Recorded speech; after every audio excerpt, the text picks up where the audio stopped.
Meghan Markle has found criticism over wading into politics difficult because her comments are no different to messages from other public figures, politicians, philanthropists, and humanitarians, an insider has claimed. The Duchess of Sussex, 39, has become increasingly politically active in the last few months while living in her $14 million mansion with Prince Harry, 36, and their son Archie, 1, having stepped back from royal duty in March of this year. Speaking to Elle.com, a source told Finding Freedom author Caroline Durand, she thought she was saying something relatively uncontroversial, which is people should get involved and vote.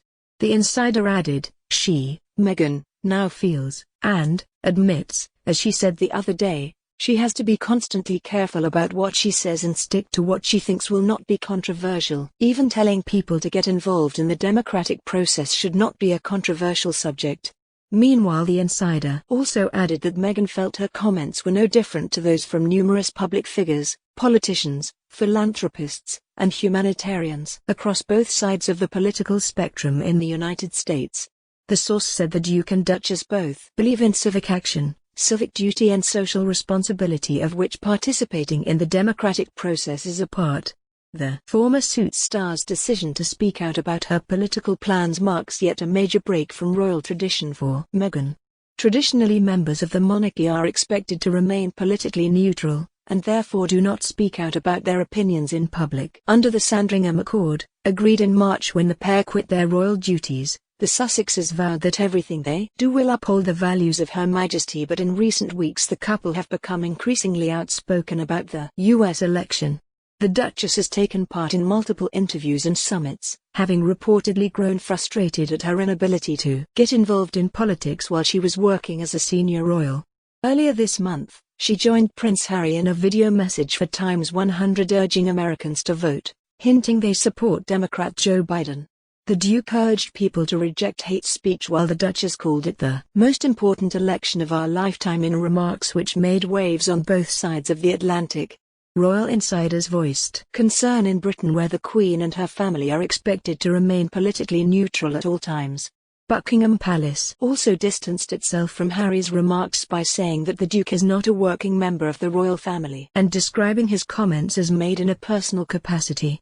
Last month, Gloria Steinem said Meghan is even calling U.S. voters to encourage them to get out to the polls, telling Access Hollywood reporter Zuri Hall, "She came home to vote. The first thing we did, and why she came to see me, was we sat at the dining room table where I am right now and we called voters."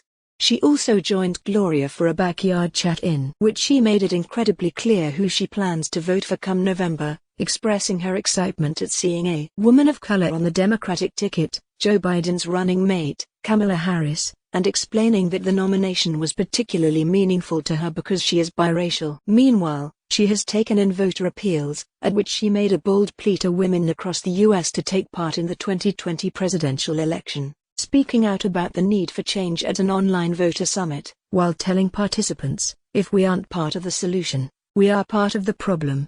Meghan made her stance on the race clear when she addressed viewers at the When All Women Vote Couch Party, an online event organized by non-profit organization When We All Vote, which was founded by her friend Michelle Obama. Meghan made it clear that she believes there needs to be a change to the current administration, warning summit participants that there is so much work to be done before they cast their votes. The Duchess confirming to the world that she will be voting in the presidential election will come as no surprise to those closest to her, particularly after it was revealed by a royal source in January that the Duchess of Sussex was aiming to become more politically engaged after she and Prince Harry quit their roles as senior royals at the start of the year. At the time, an insider told the Daily Mail that Meghan had grown frustrated by the fact that she was not able to be actively involved in politics while she was a senior member of the monarchy, and that she wanted to take advantage of the freedom to share her opinions with the world. Before marrying Prince Harry, the Duchess was incredibly outspoken about her dislike of President Donald Trump, branding him misogynistic and divisive during a talk appearance in 2016, shortly after he had won the election. When Trump made an official state visit to the UK in June 2019, Meghan did not join the other royals in meeting him, a move that some royal sources claimed was her way of showing her disapproval of the president, although officially, her absence was blamed on the fact that she was still on maternity leave. However, It was revealed in November 2019 that Meghan had invited Hillary Clinton to visit her and baby Archie at Frogmore Cottage, the family's home in the UK, where the two women were said to have enjoyed a very warm, sweet meeting.